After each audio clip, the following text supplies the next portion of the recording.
এখন আমরা জানবো ঠান্ডা বা কোল্ড জেল প্যাক ব্যবহার করার ফলে কি হয়। কোনো স্থানে ব্যথা পাওয়ার পর যদি আমরা কোল্ড জেল প্যাক বা ঠান্ডা বা ব্যবহার করি, ওই জায়গায় আমাদের ঠান্ডা বা ব্যবহার করার পর ভ্যাসো কনস্ট্রাকশন হয়। ভ্যাসো মানে ব্লাড ভেসেলকে বোঝাচ্ছে, এখানে কনস্ট্রাকশন মানে সংকুচিত হওয়া বোঝাচ্ছে। অর্থাৎ ভ্যাসো কনস্ট্রাকশন মানে আমাদের ব্লাড ভেসেল সংকুচিত হয়ে যাচ্ছে, অর্থাৎ আমাদের যে ক্যাপিলারিস গুলো আছে সেগুলো অনেকটা ক্রস হয়ে যাচ্ছে বলতেছে, অর্থাৎ আমাদের ও জায়গায় রক্ত চলাচলকে বাধা প্রদান করে।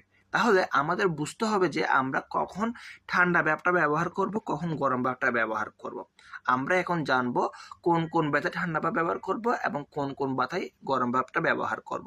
মাথায় রাখতে হবে ঠান্ডা বা গরম ভাপ ব্যবহার করার সময় 20 মিনিটের বেশি ব্যবহার করা উচিত না। অর্থাৎ আপনি 20 মিনিট গরম ভাপ দেওয়ার পরে কিছুক্ষণ বন্ধ রেখে আবার পরবর্তী দেওয়ার চেষ্টা করবেন।